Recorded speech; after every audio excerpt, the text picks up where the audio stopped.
This is the RPM Podcast, starring Eric Brennan. Tip of the cat to you. Not the cat, but the cap. Production. Nope. Porsche was favored to win the pole. Wrong. As we get set to dive into our short track segment to wrap up. Wrong again. I may not even know the exact, Oops. I didn't even know how to say it. Wow, what is wrong with me? Well, everybody, and welcome to the RPM Podcast. Hopefully by the time you listen to this, North Korea hasn't nuked anybody yet, but time will tell. Who shot first? Joined today by Josh Matthews, Sam Ballard Jr., newcomer to the show, Neil Rutt III, who is here, which is very important, Neil, after what was a pretty scary incident following the best finish you guys have with that car that you've only had on the track for a couple races this year so far. And I just want to dive into that really quickly because a lot of people saw the onset of that, but they didn't see you walking around the pits afterwards. So if you don't know, Neil is, in fact, a third-generation racer at Wall Stadium Speedway. And they elected, after he's run at a bunch of factory stocks, had success at the Bandolero, also competed in the Garden State Classic and a modified before. They elected to go to the limited late model division with a new car, which we'll talk about. But after having your best finish in that car, it's only been out there for a couple times, you had a little bit of a medical episode. What happened? How you feeling? Glad you're here, but that was scary. Well, thank you. Pretty much, when you're in the race car, you get your adrenaline pumping, heat gets up with the motor, trans, and everything like that. During the race, we had a red flag, and our fan actually broke, our electric fan. So during the red flag, I tried to switch on the fan at least to get some heat out of the car, get some cold air on myself. Right. Thank God they actually ended the race. So when I pulled off the track, I was already basically sweating, couldn't breathe. You got all the equipment on, you got the hot. So when I pulled into the pits, I told my dad I need help. So my teammate, JC Duvall, came over and basically dragged me out of the car to get me away from that hot surface. Mm-hmm. So they once got me on the ground. JC and my father ran to get the EMTs. Wall Stadium's EMTs are amazing. They were right away there. Obviously younger driver, they take that serious. They came over. They gave me water, put ice packs on me, checked me out, did my blood pressure, all that. They were happy that I was at least coherent. I was out there. So they released me and everything, and then I went about, enjoyed the rest of the night. See, now we talked before, you raced despite having to battle what is an ever-existent heart condition. I remember when we did that story back in 2013, it was more so about the wiring of your heart, as you say, the way your heart relays information and whatnot. So obviously there was immediate concern, but you seem to shrug it off, and I asked you going to have to go out of the race car for a little while, and you said, no, we'll be back. You got a week off, so that'll help, but nothing's slowing you down at all with that team. Nothing, we're diehards. We've been there from the beginning. Now we're pushing our teammate. We're trying to push our buddy Aaron, who was on the show before. Mm-hmm. He runs Lemons. We're trying to get him into a car at Wall Stadium because his family's raced there. Our team we try to push everything. We try to push teams around us. We're just trying to lift everyone's spirit and bring them back to the short track. Well, as you can tell, Neil and his family have been around racing for quite some time, and we talked before we went on air. You did watch the Cup race at Michigan, which I watched from a friend's house doing a fantasy football draft, and I kind of predicted it wasn't going to be that good, and that was one thing that Neil said before we went on. The football draft is never good. No, I'm talking about the race. Oh. And I had to pull teeth because I had 12 football fans. Well, I count. So 12 football fans in the room. Well, 11 of them wanted control of the TV, and I had to threaten them with bodily injury in order to keep the race on. So, and you're a great friend. Well, I wanted to see the end of it, and it worked out because the end was the best part. Eric Graham would call it an NBA race, right? Really, you didn't have to watch the whole thing; you just had to watch that last restart to see what happened.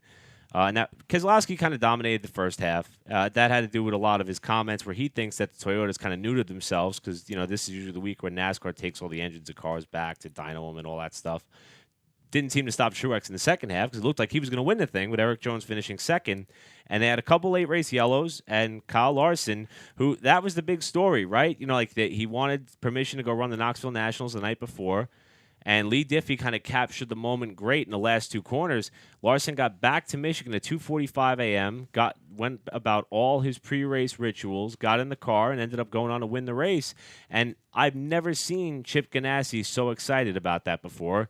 And perhaps it was because he finally felt, you know what, I let this guy go do him, like you do you, Kyle, and it paid off, and it worked. And he came back, and he did exactly what we wanted him to do. Don't lose sight of the day job when you go and run the Saturday night shows. In this case, it was one of the biggest short track races of the year. So with that, it also comes at a time where people were thinking that Larson was starting to fall off a little bit. So the race itself, I don't know. I didn't see anything too exciting. I don't know about you guys, but the finish kind of smacking him at the end of the race. Yeah, I saw that too. They said it looked like it probably left a couple of handprints on him.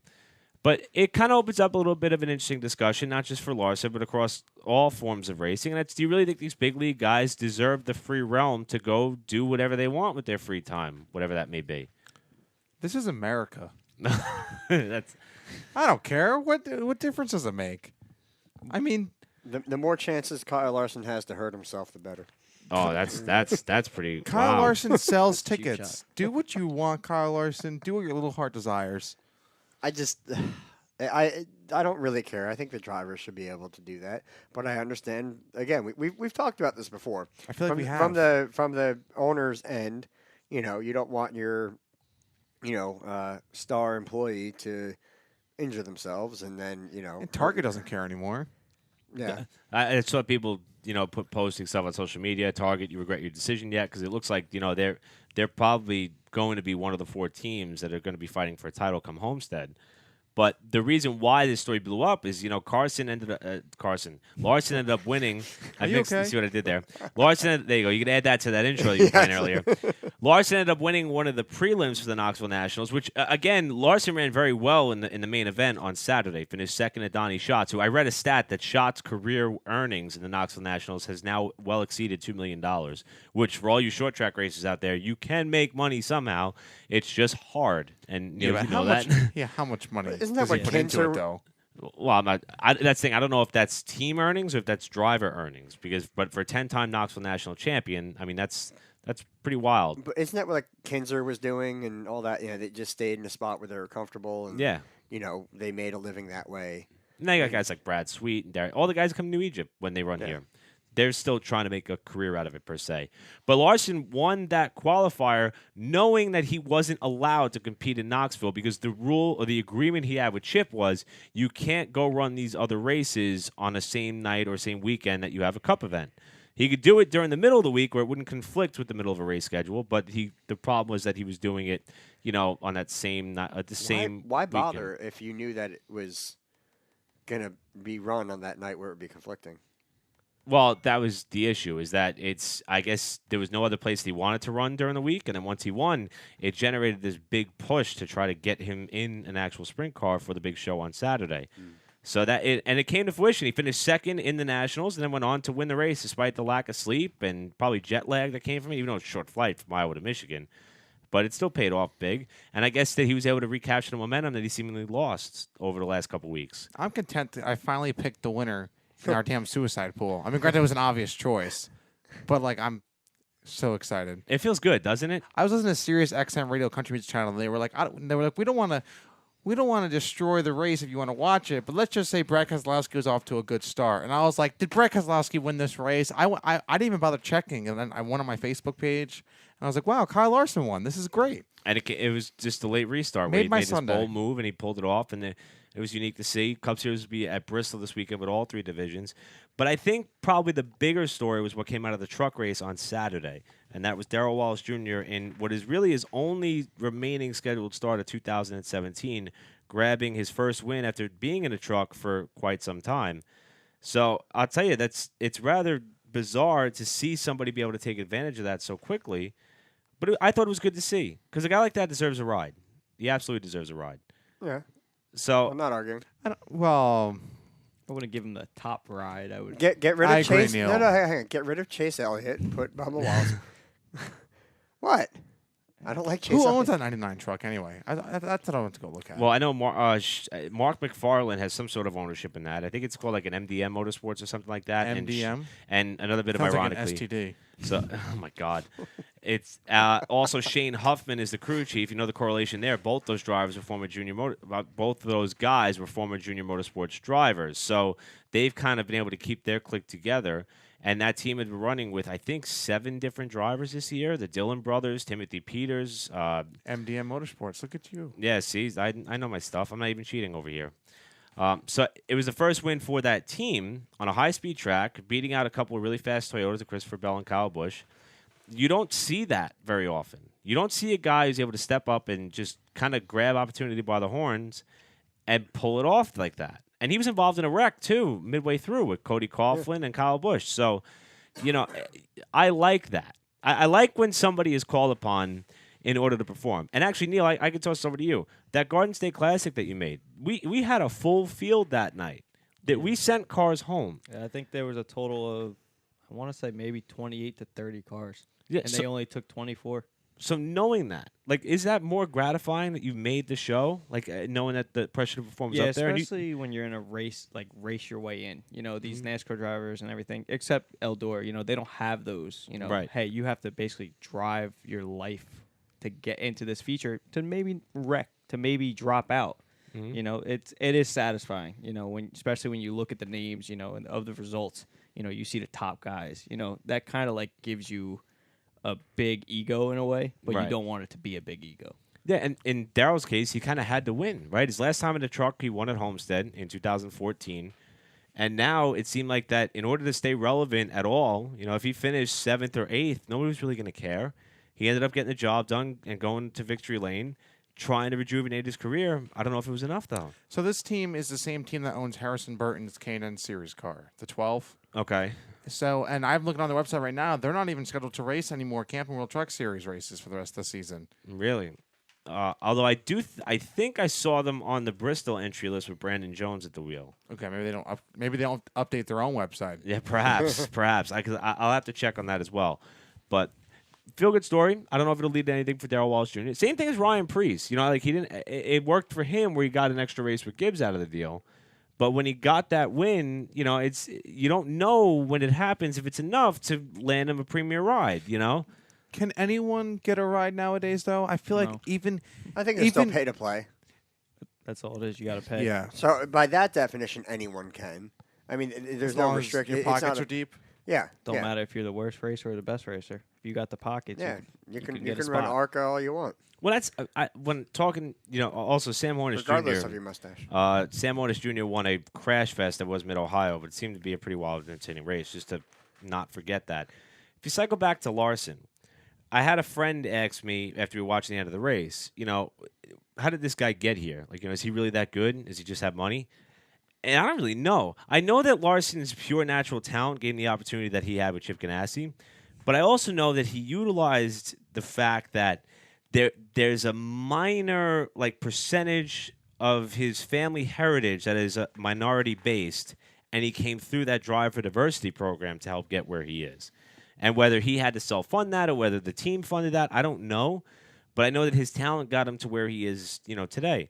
As for the rest of the Cup field, I don't think there's that many guys whose talent alone got them to where they are. And you look down the road, some of the other guys that are coming into the sport, guys like William Byron. I mean, nothing against him. He's proven that he belongs there, but there's obvious financial backing to his career that is just plowing him up the ladder. I mean, I think there's also Joe Logano, the whole waste management thing with his dad selling with a dumpster or whatever to get squinty douchey eyes into the car. Suarez. Yeah, I mean, and that's the thing. It's that's why. Do you have? Is it really the results that matter, or is it your marketing skills that matter today? Marketing is so huge. You need to have someone behind you. I think it's 90-10. I think it still matters, though. Well, John West Townley proved that money alone can't keep you in the sport. I mean, that's single-handedly. I mean, he got fired from Richard Childress Racing with full funding from the Zaxby's organization. Because that's his dad's company. Yeah, but even Richard Childress got to a point where he was like, you know what, your money's not enough. What about Paul Menard? Or Greg Golden. So, yeah, Greg Golden's another one. I mean, he had that's Jags, right? No, they own Krispy Kremes. His father does, I'm pretty sure. How do you fit in a race car if that's the case? Gray's a little kid, but he probably owns a bunch of franchises, kind of like what BK Racing has.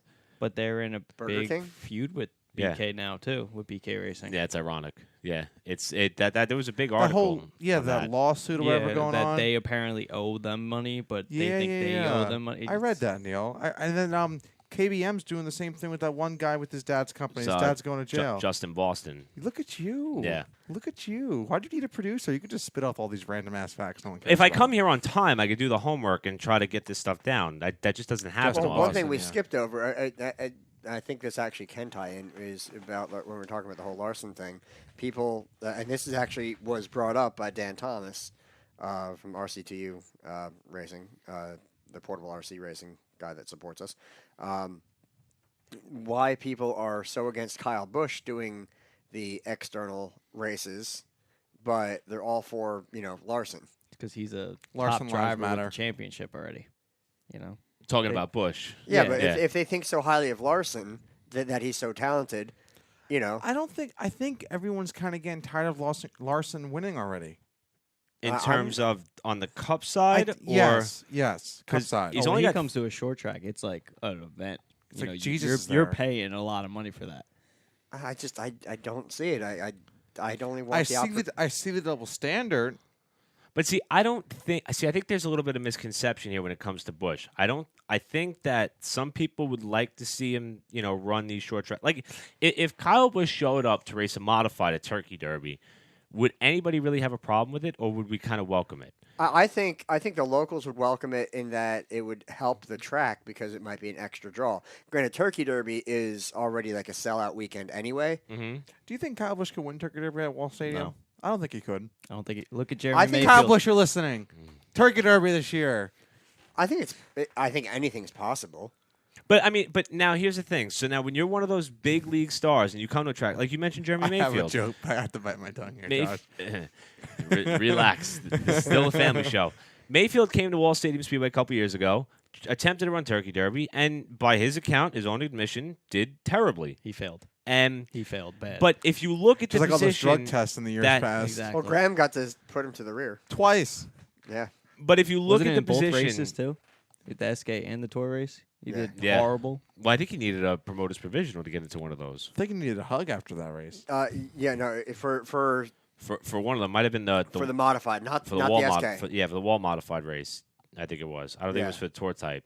Whatever it was. Yeah, but the SK he was already. Yeah, either way, he needed help to get into one of those He races. got lapped on like lap 12. But if you look at the position that Mayfield was in his career, it makes sense for a guy like that to be humble and welcoming and warm. Just like now when you see guys like Kenny Wallace go run those dirt modified events in the Midwest. Kyle Busch is in a different position, and I think Kyle Larson is going to be in that position as well. And I'll tie another guy into this, Ryan Preece. Whenever Preece or a guy like Timmy Solomito, guys who have somewhat established themselves on some semi-national level, when they come to a track like Wall Stadium Speedway, they want to be humble. They want to be wholesome. They want to be warm and welcoming when they can and when they're not working on the car because they're trying to go higher. Kyle Busch doesn't really need to do that anymore. He just wants to show up and win. So I think that different agenda, as opposed to what we see with all the other guys we named. I think Kyle Larson's in the I think same it's boat personality. I think it's people whether they like the personality. I agree with that, Josh. Okay, how about when Tony Stewart was in the prime of his career before the accident up at Chattanooga, back up 2012, 2011, when he'd take the sprint car out and go to those tracks?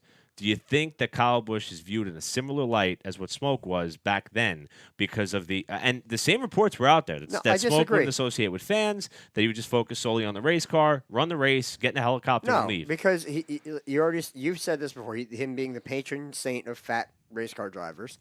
I got to credit Eric Graham for saying that one. But it is true. I think he already had a different type of fan base than Kyle. Throughout everything prior, he may have been known as kind of an a-hole, but a likable a-hole. Whereas the Busch, actually, both of the Busch brothers. I think it's different because Tony Stewart had an IndyCar championship before he came to NASCAR, didn't he? Yeah, he did. He might have two. I think that's a whole different perspective. Now, well, it's like if Rick Mears ever tried to race in the Cup Series back in the day. Mm-hmm. Wow, this guy's talented. This guy knows what to do with an open wheel car. Let's encourage him to Can come he drive take a the stock challenge? car. Let's see. This guy might sell tickets, and the same for Danica. Well, it's like Neil said. Now Kyle's established, got a Cup championship under his belt. Larson doesn't yet.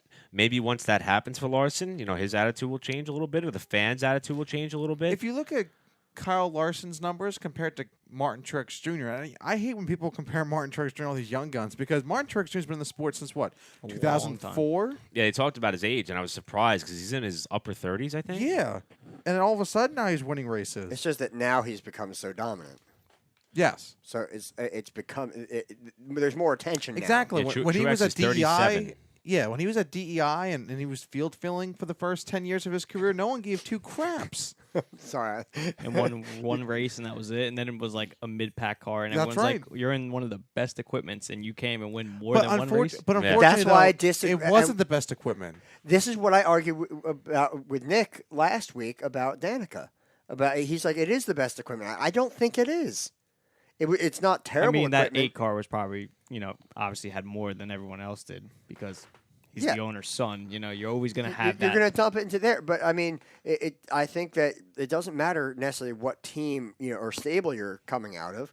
You may have good equipment, but, the best is going to be dumped into, one car or two cars. Are you saying overall? Because I don't think Stewart, like they were talking about Kurt Busch, bring another topic in, the fact that Kurt Busch is I'm up, just saying up that- to anything. I think the best option Kurt Busch has is Stewart Haas Racing. Everything else, he's going to take a step down, and he doesn't want to do it. Yeah, but again, it doesn't mean that when he goes there, he's going to have the best. No, I agree. So is Danica in the best car in the Cup Series? No. Obviously not. But she's certainly. I don't not think in she's the even the worst. best car out of that stable. And in my opinion, no, I agree. And in my opinion, Danica more chances than none lately. She gets wrecked by someone else. Yeah. She's running top 12, top Yeah, 15. she has been doing pretty good lately and then this she year. gets taken out, or She has a wreck Truex happens luck. in front of her. It Yeah, is what and then it's- all of a sudden now people are like, I know she's the butt of a lot of our jokes around here, Yeah. but seriously though, I mean she could. If you put her in the 5 car or in the 24 car, you'd probably see a decent result, especially at the road course races with Danica Patrick. Well, actually, just this discussion just made me think of something, and I'll pose it to you as well, Neil. How much of this stuff is contingent on their independent love of the sport? Like, I think if guys like Danica Patrick and Kurt Busch and Matt Kenseth don't get the number they're looking for, and I mean, the salary, the paycheck they're looking for, that they may not race at all next year. Anything. Whereas I think if you take a guy like Kyle Busch or Kyle Larson, if they were in a similar position, and you could think of some guys like Dave Blaney, Brad Sweet, guys who they didn't mind not having a top-tier rod anymore. They kind of went back to their roots, started running sprint cars more often. For you reached the pinnacle level of local motorsports in our quadrant of the country. You were able to run a modified before. When the well ran dry, you told me you would drive anything. Is that just your Still independent love of the sport still? Or once you get there, you feel like if you're not there, then you're not achieving everything you can? There is a lot of drivers that are out there that do care about money. Obviously, sponsorship is the main focus of racing. You need sponsorships in order to win and just pay your way into the track. I honestly think Matt Kenseth doesn't really care about the dollar sign. That's my opinion on Matt. I've always liked Matt. I always thought Matt was a great driver. You're right, Neil. And because he doesn't, that's the reason why he doesn't have a car next year. Because the sponsorships aren't attracted to that because they know that. Obviously, he has had a couple bad finishes this year and a couple decent finishes. He's in contention to win, but then bad luck happens. Or just runs out of gas. Or just does a stupid strategy, and then that that's entire it. organization struggled up until, 3 races ago? And now they're starting to dominate. So The whole Toyota racing is dominating the sport. It was like Kyle Busch said, it was Ford racing, and now it's Toyota's time. Who said something earlier off air about the whole Toyota thing purposely sandbagging? Because I know this is when NASCAR is checking all the cars. Yeah, I and brought stuff. that. Keselowski was the one who was quoted as bringing that up. And apparently Steve O'Donnell addressed that, and he kind of laughed it off this morning on Sirius XM NASCAR Radio, saying, yeah, it's obviously something that we do. It sounds like they didn't do it this week. Whether that was in the cards or not, I don't know. But, apparently Keselowski felt tipped off to the fact that maybe the Toyotas weren't as fast as they normally are because they thought this was coming. The Toyotas haven't really been as fast as they have been in years past, regardless. Yeah, I mean, okay. Aside there's from the 78. Martin Truex Jr. Yeah. consistently every week. Then there's everyone else. Mm-hmm. But then because what do you consistently wise? You have what Martin Truex Jr. Then what Eric Jones? Well, he was well, up, he was he good. Was up On, there. on the average wise, I mean, Eric Jones finishes top 10 pretty much every week now. Top 10, 12, somewhere around there. Which is why it would be a total shame to see that team go away next year. Yeah, I mean, somebody's got to fill the it shoes will. there. So, but it just You doesn't. think it will, Josh? I do. They got to have something I in don't place. think so. I think it's that whole like with the Christopher suspension Bell of- in the 77. They need another big name in that Yeah. team. Somebody to Martin's attract obviously dollars. built All his right, name Matt up. Kenseth. You need. Well, that's the talk. They say Matt's going to go there. If they Is got it the funding true? for it, 'cause I Yeah. think they're losing 5 hour to wherever Jones goes, or that may be going We back should over give to him some sponsor 78. money. It'll be Clint Boyer. So I would I love threw to see Sam that. off. I would love to see that at Richmond. Clint Boyer throwing the race again in the 5-hour energy car. That would be ironic. Speaking of the direction of the sport, one other thing I want to talk about before we shift gears, take a quick break, come back to the other side, probably talk more NASCAR, stock car stuff, especially with Neil being here. Not a lot of stuff happened in the open wheel world. A lot of debate was drawn up by some comments that was made by Kevin Harvick on his own independent radio show. Harvick quoted on his show Happy Hours last Wednesday, same night we put our show together. Quote, for me, I believe that Dale Jr. has had a big part in kind of stunting the growth of NASCAR because he's got these legions of fans, this huge outreach of being able to reach different places that none of us have the possibility to reach. But he's won 9 races in 10 years at Hendrick Motorsports and has been able to reach outside of that. I know those aren't the most popular comments, but those are real-life facts you look up and see on the stat sheet. Imagine how popular he would have been if he won 2 or 3 championships. Junior's response to that was, quote, I have an incredible amount of respect for him. I found some of those comments hurtful. I still respect him as a champion and an ambassador for the sport. That's just the way it is, I guess. I hate that's how he feels, close quote. All right, but we've talked about Junior before, and about like the Hall of Fame thing. Like, why would he be in the Hall of Fame? No championships, just a handful of wins. Yep. Other than Only a nationwide championship. yeah, and then you're going to say what? 2, How many most popular driver awards? And this is why I'm going to quote John Keane from the Die Hard Race Fans page, where it calls Junior Redneck Jesus, and that's what it kind of feels like. And again, I don't dislike Earnhardt. I think he's a great personality. He does great interviews and all that. But Now he does. 5-6 years ago, he wouldn't even look at the damn camera. all right, perhaps. Well, now he's on Twitter too, and he's a big, now he's big on social media, and it's addressing more fans to him. True. And then he gets more fan votes at the end of the year. Yeah, but at the same time, I don't see a Hall of Fame bit going in there, and that goes down the same road that Harvick was talking about. I think NASCAR would it'd be suicide for NASCAR if they did not put Dale Earnhardt Jr. in the Hall of Fame. It would be the right thing to do, though. I agree, but He shouldn't, but then again, he should. It's one of those. I'm It's really- one of those things. I'm really happy we're having this conversation on the podcast. This is great. This is coming into a Dale Earnhardt. I personally, Roast. I don't like him. My grandmother will kill me if she ever hears this, but I do not like Dale Earnhart Jr. Plain and simple. I'm not like rooting for him. I'm not. I'd have a Junior. beer. I'd have a beer with him. Well, I think the main focal point of Harvick's comments was and he said this, if you look at any other sport that's popular across America, the most popular athlete is usually the most successful athlete. Tom Brady, LeBron James, Sidney Crosby in the NHL. LeBron James. I was thinking the same thing. Well, yeah, but that's the whole point of it. Bryce Harper, in baseball right now, taking over for Derek Jeter, who had a bunch of championships with the Yankees, or World Series, I should say, with the Yankees. So I guess Harvick's point is if you were to apply the same ideology, Jimmy Johnson would be a popular name. But I guess because there's so many competitors on a weekly basis, now 40 in the Cup level, supposed to be 40. It's been less than that. I'm not gonna lie. I like the fact that not everybody likes Jimmy Johnson. That's the one reason why I grew to like him growing up, was because he was really good at it, and people hated him because he was good. He's well spoken. Exactly, like Kyle Busch. People hate Kyle Busch because he's just a complete d-bag. Yeah. Yeah, well, and that's the thing. And then when you bring up the Hall of Fame argument with Earnhardt Jr., it's like I almost want to argue for him because Mark Martin is in the Hall of Fame, and Junior's numbers Mark to Martin Mark's are very Runner-up similar. so many times. Yeah, but he doesn't have. I mean, if you're going to go by He didn't championships, pull in on it's the like, white flag lap. And then lost it. Junior's numbers are a little less, but Martin doesn't have the championships to back it up, and Junior does. He has 2 Xfinity titles to back it up. So it's like, if you're going to let Mark Martin in, you almost got to. And that's why I think the Hall of Fame system is flawed in NASCAR. But that's a whole other topic for a whole other day. But I hate that Harvick got as much kickback as he did. And my biggest thing is I hope this doesn't neuter him from saying these bold, outrageous things in the future. You have to. He has a 1-hour time slot to fill. Just say all the stupid stuff you want and garner all this interest. Because, everybody was talking about this. It was all over the place. We're talking about it, and that's what the sport needs. We need drama, we need conflict. And we had that at our track too, and I can't wait to talk about it later. But that's why I just hope this doesn't stop him from saying some of these things again down there. I hope it doesn't make him fearful of the reaction of kind of going out on a limb and saying stuff like this. Because I don't think he was that wrong. Well, I saw some before when I was at work. I was on lunch. someone tweeted to Dale Earnhardt Jr. saying, what have you done for this sport other than Xfinity, / Busch? He said, well, I have, 26 wins, whatever this, 100 and something top fives, and $96 million that I've made racing.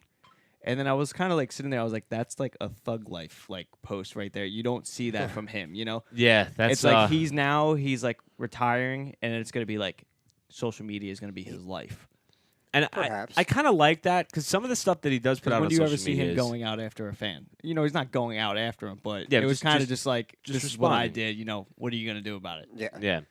And I kind of like that because I kind of feel like we're seeing a different glimpse. The other thing that I like is, I don't know, I get a chance to listen to his podcast because I'm driving like an hour and a half every day now to work.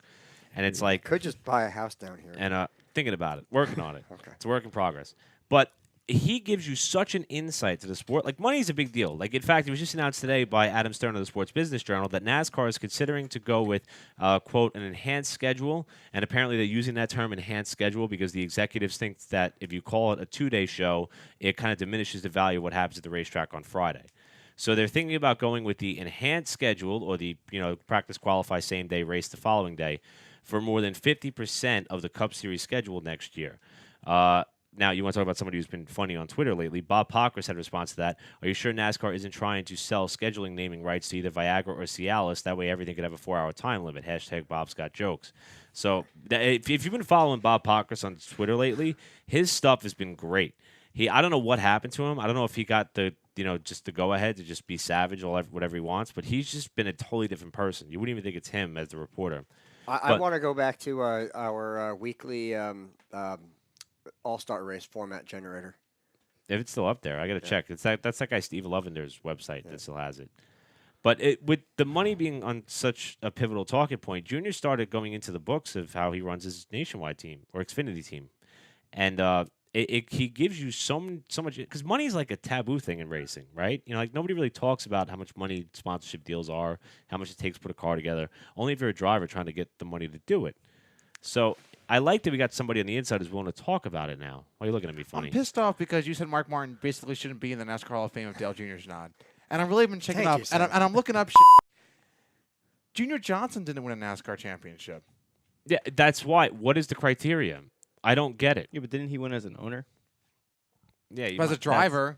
But didn't they and say Mark Martin when... has 800 career starts? How much does Dale Jr. have? Okay, well, look at Junior as an owner. He was the owner of Chase Elliott's 2 Xfinity winning championships as well. And if he goes to the Cup side and he starts doing well there, he can get in that way. Yeah, but back then that was like. But then let him do it though. 60 times. Let him do it though. Let him get underneath it because he's the owner of 1,200 NASCAR Cup Series championships. I'm just pissed because Mark Martin did so much for the sport too. Mark Martin entered the sport when sponsorship wasn't that big, and when they ran late models. Yeah. Well, and here's the other thing, You right? make me So sad. they have a committee that votes on these Hall of Fame people. What is the committee made up of? Mostly Mark Martin fans. No, mostly media members. What is Earnhardt Jr. joining next year? Pretty much the racing media. So I mean, I don't see how he wouldn't get in. It's voting like for the president. Can I vote for Mickey Mouse every year? Yeah, it's sorry, Josh. So It's according to 100%. FoxSports.com, they have a list of where does Mark Martin rank among non-champions, written by Tom Jensen. This is actually not even a year old. He ranks 4th overall. Dale Jr. 10th. But like Dale Jr.'s career has grown stale, like some guy's personality. I don't know. It's just. Wait, was that me? No, it just Hold on. What the hell does that I don't even know mean? what that it means. just makes me sad. I don't either. It just makes me sad that you think that Mark Martin shouldn't be in there if Dale Jr. The fact that you just compared the two just makes me sad. Because I feel like they're on because now the problem is they started opening up I'm just looking at it from a consistency standpoint, right? He was Mr. Consistency. Screw you. Thank you, Josh. All right, but Even his sponsors. You still can't turn up. Viagra's pretty consistent. All right. Okay. Especially after that he was a crashed good through the crashed through the fence and the guardrail and all kept that. going. Yes, He yeah. was speaking a little higher. Protection can't stop us. I didn't prepare for this debate, but I'm trying to draft it No, up me quickly, neither, but like it's while we just- have a moment. In So other news, the pony cars are coming back. The numbers Well, are not coming they're back. closer considering the fact that Mark Martin had almost 250 more starts than Junior so They're far. gonna go back at in it. in almost another 12 years that he raced more than Earnhardt Jr. The numbers are almost. If I break this down, and I'm gonna do it, I'm probably gonna do this in a How break many- because I have no life and nothing to worry about. I'm probably gonna break these numbers down. If we were to break this down in terms of winning percentage, I'm pretty sure they would be pretty close. Because Junior has 26 wins and 618 you know the starts, and best- Martin has 40 and 882 Do you know the starts. best driver overall have the best winning ratio compared to starts? Yeah, well, that's what we're gonna. No, Trying to not figure the out. two, but in general, David Pearson. David Pearson won over half the races he competed in. Wow, That's why I think he's the best driver NASCAR's ever had. And like See, I I was didn't saying know that. before, they didn't race 36 races. They raced Like hundreds of Yeah, them. they raced. That's why Richard Petty got yeah. 200 wins. Yeah, because they're they running raced 60, 60 times Exactly. a season. Yeah, like what the sprint car guys do Think now. about it. If NASCAR raced, let's say instead of doing a 500 lap race, 500-mile race every Sunday, if they did 5 100-mile races throughout the week, how many races would Kyle Busch have already? Or Kyle Jimmy Larson, Johnson. Jimmy Yeah. Johnson would probably be way Martin over Truex Richard Petty. Jr. My point in case. Well, see, that's why you got to love the RPM podcast because I had no idea we were going to go down this road. Bring back old and this school. happens. And I guess before we They take, used to race at Wall back in the day. That's where Richard Petty got his first top 10. I It know. was NASCAR sanctioned Yeah, that was pretty cool. for a long time. Bring it back, NASCAR. And speaking of the type of cars they used to race at Wall, they used to have a convertible series that ran there as well. NASCAR announced and Chevy announced that the Camaro's moving up to the Cup Series. That's a fugly-ass car. It looks weird on the The body back style. end looks awful. The Xfinity car They looks put a better. shaker hood on it. Yeah, it looks odd. All right, but that is already violating one of the key things that NASCAR had for so many years of no pony cars. Right, and that kind of bothers me because now you're gonna So now the again, Mustang has to come up. Right. You don't have to. No, they're not going to bring the Mustang up because it's going to break all the time. Oh yeah, but what muscle car does Toyota have? Yeah, it's another good argument. Which is why The RAV4. See, and that's another thing. So, like, just to cycle back to the fact that I was with 11 other people yesterday watching the Cup race who We aren't get it. into You're Mr. NASCAR. Popular. No. I'm making a point.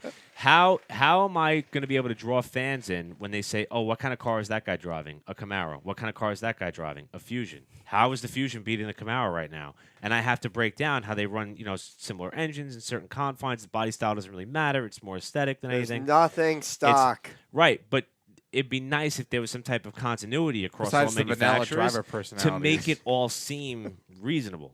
Which, if you had the Mustang up there and maybe some souped-up form of Yeah, Toyota. but then you got to bring back Dodge then. No, What are you don't- going to do? You What are you don't gonna do, have a to bring Charger back or a Dodge. Challenger? No. You see, I hate inconsistency with especially with Dodge. Oh, we want to be in NASCAR. A few years later, oh, we never don't mind. want to be in NASCAR. Hang on. There's an article I already shared it on our Facebook page that apparently where Dodge dispelled the rumors that they were going to be getting back into it, they haven't completely abandoned it. They're working on it, but it wouldn't be till probably 2019. Think of how much money Dodge has dumped into the whole generation. Was it Generation 4? Oh, they got to Yeah, improve the- their bumpers. I saw. But no, some- but just think about how much money they dumped into it. I wouldn't And want it never to hit the track. that crap on the side. That's why this country's the way it is, because you have companies like Dodge wasting all this money and resources to not do jack. Well, all right, so now producer Josh has to work in a censor button so Yep. that iTunes doesn't find us. My bad. I'm just here so I won't get fined. Well, I was going to say we saw that. That was good, though. The terrible events down in Charlottesville, and I believe that was a Dodge that ran into the crowd of people, and that thing looked mangled after hitting only a couple bodies. That's the only Dodge So- I like. The Challenger. I have to say, it wasn't a Ram, oddly enough. No. Oh, my God. Too Not- soon, not- son. Too yeah. soon. Oh, on that note, we're going to take what will probably be our one and only break because I'm pretty sure we ran excruciatingly long on that. Yeah. Not a lot of open wheel stuff to talk about on the other side, but there is one thing that happened in IndyCar that upset me, so I'll tell you about that. Also, we're going to pick Neil Rutt III to bring on all the craziness that happened at Wall Stadium Speedway this past And it weekend. snows. Too much. The Too much. the weather kind of hindered some of the dirt track stuff in the area. Although Bridgeport, I believe, got their show in. I believe Riverhead kind of rained out, and New Egypt Speedway rained out. So it's going to be a wall-heavy program, especially with Neil joining us. We'll be right back to the RPM podcast. Don't go anywhere. Please come back.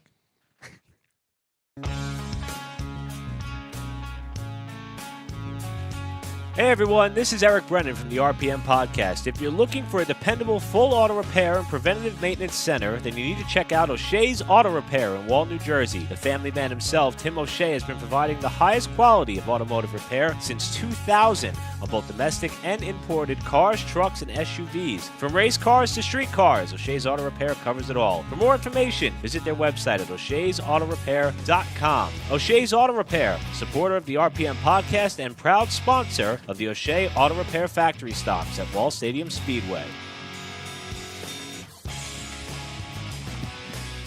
Welcome back to the RPM podcast. Second week in a row that we are minus Nick Rendo, but we filled in somebody even better, just like we did last week, and that's Neil Rutt III. What websites am I on? I'm afraid to answer that question. Sam Ballard Jr. is the one browsing the interweb, and Josh Matthews is the producer. And, of course, I'm Eric John Brennan. Now you don't know my middle name, so if you see You said it last week, So- and I said it should have stood for jerk. I don't think Exactly. I don't think it's this kid, What? Lewis Hamilton. Yeah, I don't think it's your kid, Eric. That's why I'm afraid. So Nick's not here, so we have no idea what's going on in Formula One, although he did send us a picture of Lewis Hamilton holding a kid who looks to be of a different race. So I wasn't sure if it was his or not. So what? Why couldn't you just say it was a white kid? It was, well, I don't know. That's not racist. You're Do you stating understand the what's obvious. going on in America right now? I can't talk about these things the right way We're sometimes. not in Charlottesville. After We're the good. note I left off with, whew. I know, but it's scary. That's the thing. So I didn't even want to go. So there's really nothing to talk about.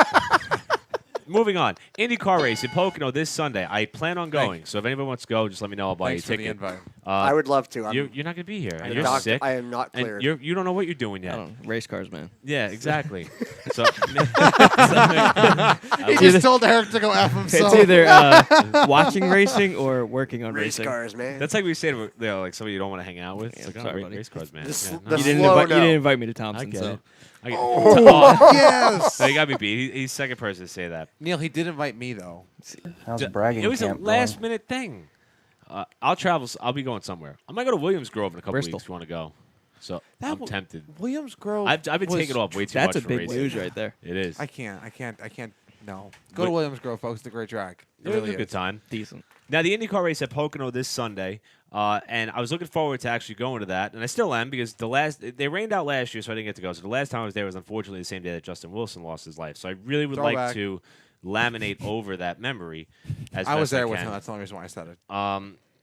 But there was some news that came out of the IndyCar paddock that Mikhail Aloshin lost his ride at Schmidt-Peterson Motorsports. And I'm so upset about this because Pocono is one of his best tracks. In Soviet But wait, is he Russia. out immediately or out He's- starting yeah, next year? It's effective immediately. Now, and it seems like they put some window dressing on the press release saying that he's out to develop some new World Endurance Challenge LMP1 car. I think it's all I think it's wish-wash. performance-based. Yeah, because they sat him out for that one race where they put Sebastian Saavedra in Toronto. And then Mikhail comes back, wads the car up in first practice at Mid-Ohio. So, that's not the – we talked about performing Glad under this guy's pressure. back. Yeah, that didn't work. So, because that's pretty much the only thing we're going to be talking about in the open wheel side, we figured we'd jump right into Wall Stadium Speedway. And since Neil's here – Oh, what a night. First thing I want to do, Neil, is I want to know about the car that you have. How'd you get it? And what's the plan, not only for the car, but for Stole you? it. At least say you're able to talk about – well – Josh, I love you. That was great. that's more than a 5-finger discount. But and not whatever It's a you shocker can discount. talk about on the Shocker record. discount. With the can opener. There you go. Yes. What's your plan for the rest of the year as well? Once you give us a brief history of the car, and then we'll get into Saturday, of course, because that was wild. Yeah, that was. Well, it's a limited late model. We purchased it from Paul Hartwig Jr., which Okay. got it from the Ross family. The Ross family is probably one of the biggest, known racing families out of PA. Now, when you say Ross, is that Ricky Ross? Ricky Ross, Nick Ross. Okay, the because whole- I believe Ricky's won a Turkey Derby in the dirt modified, Yes. or dirt modified or dirt sports in one of those divisions. But yeah, that's why the name sticks out. Mm-hmm. That's a big name. So when we found out, Paul bought this car, this car was not only built by the Ross family. We actually know the guy that built their car from, when it was first built, and he messaged my dad, here, do this, do that, So it's great to have people out there that, want to help you, even though if they don't even know you. Right. So Zane Ziner was a big part of this car as well. He took it in, basically redid the whole car. So that's a He redone it. good Says thing, Neil. Yeah. That's a good thing about this car, So there's a big name in the sport that has touched this car in Yeah. a inappropriate way. There you go. See, it fits right See, in. I know how to catch it. You do. But Neil, you yourself come from a fairly, I don't want to say lineage, but I'm trying to figure out the best way. A historic, well, We say historical. Your name, family but races. Yes, yeah, our yeah, family you've had a races. lot of long line of Jesus, people. In your, Josh. I don't know why I stumbled on that. I pulled a Brennan. Hey, where's your bathroom, Josh? Down that way. stuttering. It's your house. How do you not know? So now you got the car in hand, and now with all the shenanigans that took place, and you were having a hard time just getting the car to perform to the point where you're stop comfortable with it. leaking. And that too, yeah, just The car would not stop leaking oil. I don't know how many quarts of oil we have put in this motor in the past 3 weeks. yeah, that's insane. You know, but we actually, you know, it was the stupidest thing too. You know, it was breathers. Wow, Breathers on a valve cover, That's which all it was. caused oil all over the car, you know, in the pits. Explains that loose end situation. Exactly. Yeah. So you get that all figured out. Now, with all the shenanigans that took place in your feature on Saturday, you ended up with a 4th. You know, so is that solace? Does that feel like a win for you guys? In a way, you know, it feels more like a runner-up situation, you know, because now, you know, you always want to win. Mm-hmm. So, you know, we're going to take these weeks off that we have from all, and we're going to put in a lot of hours to get this car faster, you know, get the lap times closer to everyone else, because obviously we're not the fastest car out there. You know, you have the 19, the 73, you know, the 60. They're fast guys. They've been fast guys since they started running the late models. Mm-hmm. So, you know, we have a lot of input on this car. You know, we know a lot about it now after basically redoing the whole entire car. So we're going to push, you know, my father and I and my whole entire team, you know, my eyes, they're the best team out there. You know, I love those guys. They're going to push night in, night out to get this car to victory lane one day. Now, is there any concern about the division itself? Because I understand we had 7 cars on Saturday.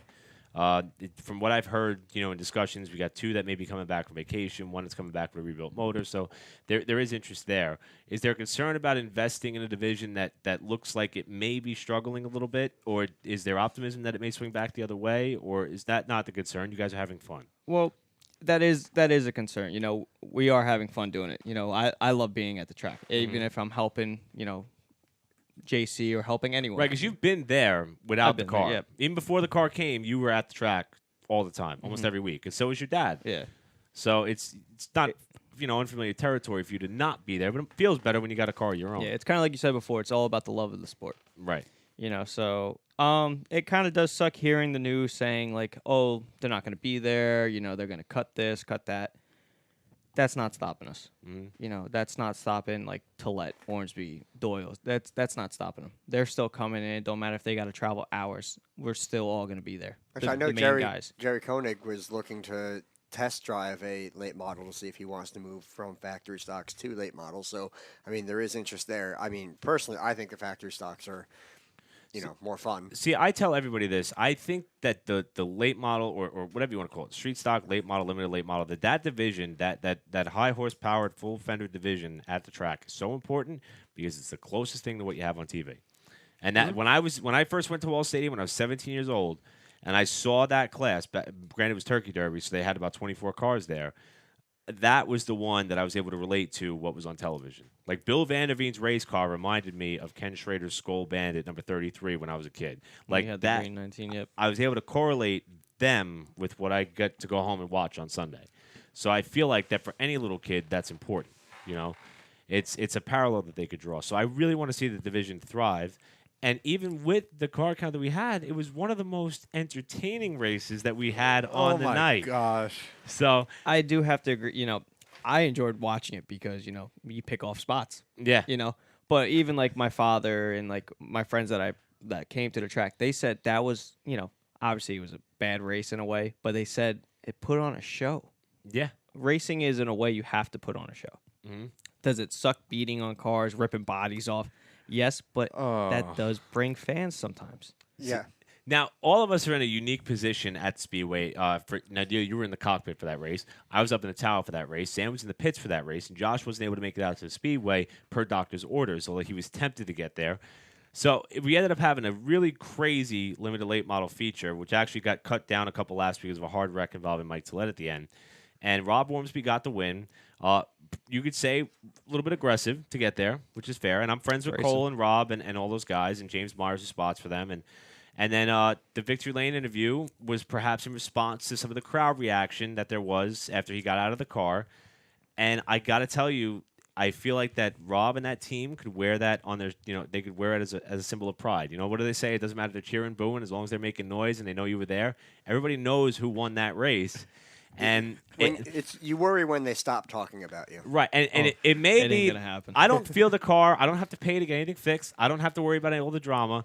But from the position that I was in, I had a very easily entertaining product to relay to fans what was going on, and that doesn't always happen, So I kind of enjoyed the drama. I kind of enjoy the fact that there was somebody out there who wasn't your picture perfect, stereotypical vanilla, straight cut driver. It was different. And I don't know. I heard last week, because Cole had the point lead going into that night. I heard that he may have to miss one more week for work, and I don't know if that was true or not. In fact, I should really reach out to Cole to find out. That may have been the last time that somebody other than Cole was going to be in that car for the rest of the year. So now, hopefully, this doesn't roll over to him because he's trying to make up ground in the championship now. But that may have been the one and only shot for Rob to get a trophy this year, and he got it done. We talk about Kyle Busch when he goes to these other tracks. When you come in, you have nothing to lose. You go for it. That's the goal.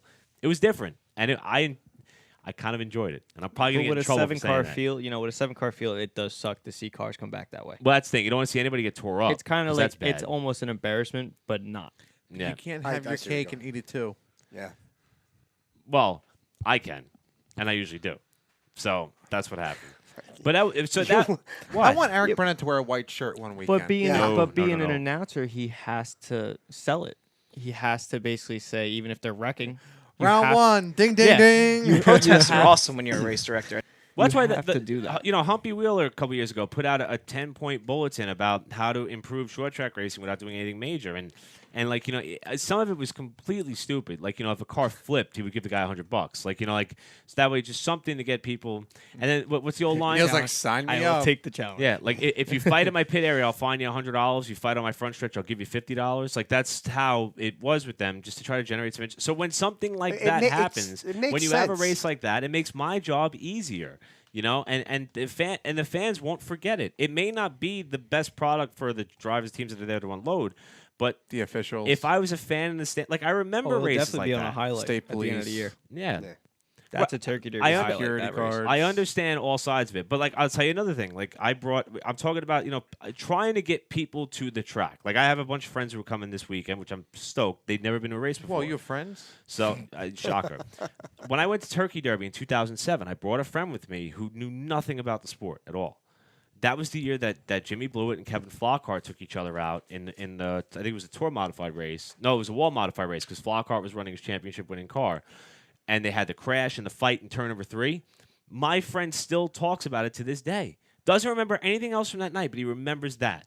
And he remembers the crowd, people in the crowd arguing with each other and threatening each other and all this stuff. It's Wall Stadium for you. Yeah, it's any short track could be like that at times. When you have polarizing That's all figures Bowman that get Gray into it. is because there's no racing that happens there. Right, but you need junkyard. that. Josh, you have to go to it once. I agree with you. But when No. you're in the area. No, I could find a. Oh, I'd rather go to some Josh. hippie coffee shop than go to Bowman Gray. The thing about Bowman Gray, I was told, and sorry to jump off No. topic, but my father and them went for a tour race. Mm-hmm. When you're a part of a pit crew, you can't see anything. There's a big giant wall in front of the track to where you got to basically peek around. You don't see any of the racing if you're part of a pit crew. There's nothing That's to see. painful.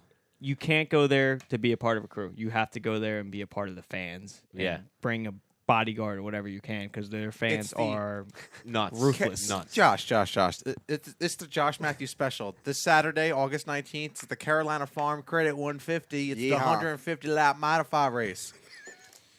40-lap sportsman race, double point award in all divisions. Dude, that is a sign me up. Where can I sit? Freaking back stretch. You've never been in a car, so No, I'm talking about the seats. Screw being in the car. You can't see crap when you're in a race car. I'm gonna be a fan Saturday night. Well, which is kind of what I get to be sometimes. So, and that's You are the ultimate fan. I Eric am. Brennan. And you get to announce it with everyone listening to you. I know it's great. I mean, it's and again. Oh my God, here hold comes on. Neil I don't. Rutt. I don't. Go, Neil. Go. I don't want things to get misconstrued. I don't like seeing stuff get tore up. I like seeing emotion and energy. And that's I what I do not got. want to hear You know. that. He's And like, on here's Any video, I $50. do never want to hear you yelling that. Here's like, oh my $50. God, it's new. Never. No. Here's $50. Go fight in the If you front won, stretch. I'd No. be happy for you because I can see you were Be friend. happy. Like, Just Go, do Neil, not. go. no, I won't fangirl out. No. I know you See the generally white try. shirt swinging down the 15 Yeah. makes me happy. You generally try to be impartial, but I know you were rooting for Darien. Yeah. Well, that was. See, if you want to talk about two Great stories that are on opposite freaking ends of the segue. spectrum, Yeah, but He's good at that. if you're on two different ends of the spectrum, you go from the high intensity, high energy limited late model Male to feature female. to the. It was also a high intensity, high energy 4-cylinder feature. Did you get to watch that, or were you still? I Getting, did watch it. I watched the final 5 laps, So just like did- the NASCAR. Then you saw the great show. Well, I did. before it came down to the final few laps, Darianne and the 21 of Fred Kanak and the 15 of Brian Osborne, they tangled for the lead. Where the 21 actually Kanak, went over the got in the top. air. You did get to see that, and I thought they were all done. Like I thought Osborne was head on the fence. I thought once Kanak landed, he was over, and then I thought that there would surely be some type of fender rubber or something on Darianne's car. They all kept going, and it was deemed a racing incident, which I agree with. And the race continued on. And it was phenomenal to watch. You know, what do they say that you only use like 80% of your full potential, and you got to reach down and grab the rest of it? I honestly feel like that's what I was watching when I was watching Darianne. Is that life motto of complete yours? those Just go down and grab the rest of it. No, oh, Jesus, Sam, come on. I felt like I was watching She walks in. her. No, it was from like me, myself, and Irene or something like that, and then it was backed up by science. Don't get butthurt. I am. You wanted me to speak. I felt like that you were seeing that. Her lap times got quicker as the race went on, trying to fend It off was the 15. so entertaining to watch her sling it into turn 3, like head on. Yeah, and then it was with 2 to go, it was stepping out sideways, and then it got to. It was almost like I remember when Glenn Conk won the limited late model race about 4 years ago, where it's a team that has not performed up to par, and then also remember this was her second race back from where she had a concussion, and I misspoke when I was announcing the race. I thought the doctor deemed it to be so. It turns out that she's had one before, and almost like Dale Earnhardt Jr.'s type deal, where it's like she knew the effect, she knew it was there, that she figured out that she wasn't right, and she needs time off, and her dad Bruce filled in. So that's where it was. I see emotion in me. I have no idea what that means, Josh. Sorry. 3 minutes. In terms of what? 45 minutes. Well, no, we're past that already. Oh. Yeah. I have no idea. I pay to host this damn thing, so I don't really care. So we go over. It's not a big deal. But I thought that was one of the coolest things. And also on top of that was the fact that, the whole field came down to congratulate her afterwards. That was better than the Felipe Massa at Brazil and the whole home flag. You notice in my notes, I wrote that. I didn't. I'm still catching up. But I think it was. And I want to credit Lisa Bryce saying that was the first time that we've seen something like that since I believe Malcolm Campbell won a Legend Car event a couple years ago. I miss Malcolm. Yeah, he's I think worked away for a little while. Chaz Ogerson snapped a long winless streak finally after having some really bad luck all year long in the modified ranks. Tyler Truex picked up a new sponsor. No better way to welcome them to the sport than grabbing a win in the sportsman ranks. Beautiful car in red. And the factory stock finish is still unofficial at this time. And that's really all I could say about it right now because I haven't talked to anybody involved in what's going on there. So once I have more information, we'll pass that along to you as well. But more importantly, you go to Wall Stadium every night. Every Saturday night. Every night. Yeah. But more importantly, Saturday nights when we actually race there. Well, Mr. Bowman Gray Pitchman, this Saturday at Wall, we're going to have the Woody's 105, which is one of the most exciting races of the summer stretch of the Wall Stadium calendar. I'm trying to get Josh to come down and come to Bowman Gray with me. If we're not racing Wall, I'll come down and I'll bring Neil and we'll have a good time. See, now I get invited. In all honesty, I'd much rather be at Wall. But I finally found a good use for cancer. I don't have to go to Bowman Gray. Oh, that's terrible. Terrible. He used that card on you again like he did to me. go get him a ginger ale. Yeah, I'll give you another one. It's lethal. 105 laps in 304 modifieds at Walls, Snap-on Tool Sportsman Division, O'Shea Auto Repair Factory Stocks, and twin races for the Surfside Collision Woody 4 High cylinders. Bank 105. So, yeah, pumped. New Egypt was rained out. Yeah, Bridgeport got their show in. I think Riverhead rained out as well in terms of their modified race. Neil I Williams was, won at Bridgeport. So who did? Neil Williams. Yes, that's right. I do remember reading that. That was good for him. You only Perfect care for the care show. because it's Yeah. another Neil. Well, we're losing. That's why I had to say We're it. losing Sam to North Carolina, Sam. so this might be if It's my you're, seat now. Prettier, younger. I bring the fans. I understand. He's good. I'm not kidding. He's good.